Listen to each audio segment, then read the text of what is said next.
Hi, my name is Will Wright, and I'm going to be going over how to fill out the online version of the free and reduced meal application.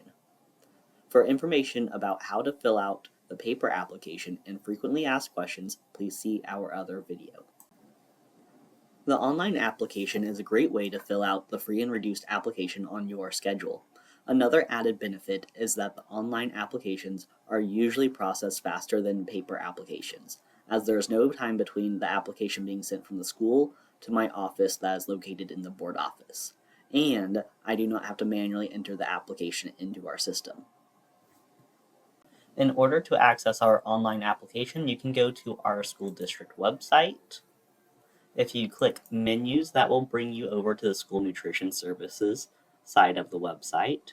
And then if you scroll down, you'll see a tab for free and reduced meal applications. During the school year, there are links to the online applications here, as well as printable versions. There is also a printable request for information form as well, which asks if your child has health insurance. By checking no and returning the form, we will send out information about obtaining Missouri Health Net insurance for your child in the mail to you.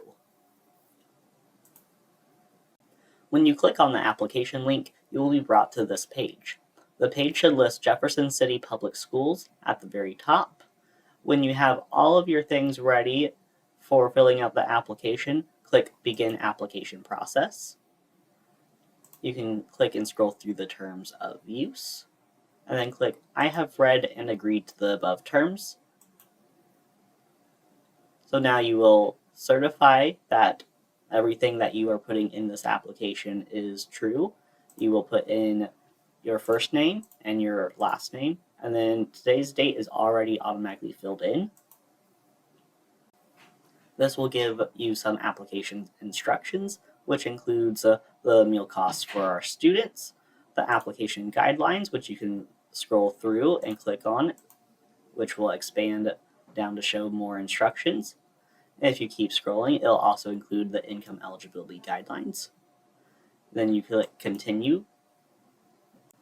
At this point, it's going to ask if you have any case numbers in the household for SNAP, TANF, or FDPIR.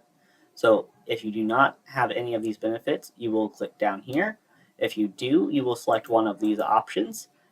If you do, it's going to ask you to enter in your case number and the recipient's name and the address information.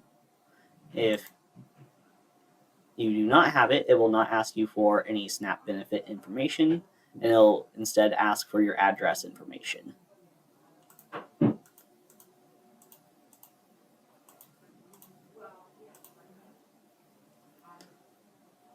At this point, you are going to add your students. So you will put in their first name, their middle initial, their last name, their birth date, their gender, which is optional, foster child, yes or no, and then which school they go to and what grade they are in. And then you will click Continue. After you click Save and Continue, it will ask if your student receives SNAP, TANF, or FDPIR. If your student does receive any of these benefits, go ahead and click on them. If they receive more than one of these benefits, use the SNAP number and enter the SNAP case number. Then click Save and Continue. Now it's going to ask if your student receives an income. If they do receive an income, usually this is in cases of you have a teenager that's working a part-time job, you can click Add Income. You will then add in an amount and how often and where it comes from. And then once you are done entering in all incomes, you will click Done Entering Income. So once you are done adding students, you can click Done Adding Students. If you have more than one student, you can click Add Student to add in another one, and then it'll go through the same questions. Now it's going to ask about non-student children information. This is because all children that are in the household will add towards your household member count, and that member count can determine what your income threshold is for qualifying for free and reduced. So if you do not include a child that you do have, you might not qualify for free, and you might instead get reduced when you actually could qualify for free. So make sure that you add every single child, every single household member in your application, especially if you are doing income-based applications. Once you have added all of your other children's names in, you can click Save and Continue. It's going to ask if they have an income, and it's going to say, is this correct? Once you are done adding children, you can click Done Adding Children, and it'll go on to ask about your signer information. It will automatically fill yourself in here. And it's going to ask for your social security number. If you do not have one, click I do not have a social security number, and then you'll click Save and Continue. Now it's going to ask about household information. So the first person that's going to ask about is you, so it's going to make sure that this is correct. You'll click Save and Continue. Now it's going to ask about your income. So you'll click Add Income, and you'll put in however much income you make. This needs to be your gross income. So say you make $1,000 per month, but your bring home is $500 per month. You need to include the 1,000, not the 500. And then you'll need to say where it's coming from, and then click Save and Continue. So if that is your only source of income, then you would be done. But say you also maybe get Social Security or maybe child support. So say maybe you get $80 in child support from your ex monthly. Then you would come down here and click Child Support and click Save and Continue. So now you click Done Entering Income. So now it's going to ask you for non-student household member information. So it has you, and if there's anyone else in your household, you need to include them. So if you have even a grandparent or a friend that you are living with, as long as their income contributes to the household or they are living off of the combined household income, they can be on this application.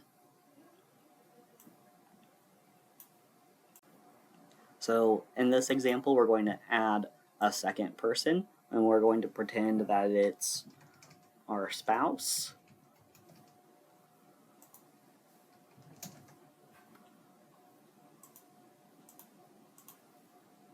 And we're going to pretend that they also make some money.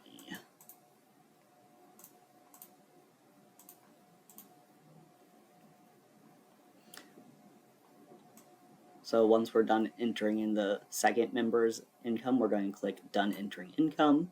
And we're going to say, yes, our family only has 2 adult members, and this is how much money that they make. Once you're done, you'll click Done Adding Household Members. It is going to ask for your contact information, so we're going to fill in your email address, and you'll fill it in a second time to confirm it. And then it'll ask for your primary phone number. It's going to have an information disclosure, and then it's going to ask an optional question about your children's ethnic identities. You do not have to answer this if you do not want to. Then you'll click Save and Continue. Now it's going to ask you to review and sign your application. So it's going to show the signer's name. It's going to include your household address. It's going to include your SNAP, TANF, FDPIR information. In this case, we did not fill out a case number. It's going to show your contact information. It's going to show your students, any non-student children you have, and then other household members.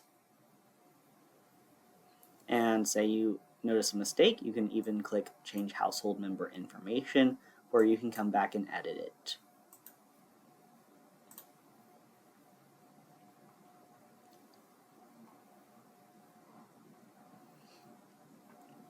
Down here, it's going to say that we have 4 people listed. So as long as you have 4 people in your application and 4 people down here, then that's correct. And then it's going to tell you how much income was reported annually. And then it's going to ask you to sign and certify the amount of people in your household and the amount of money that your household makes annually.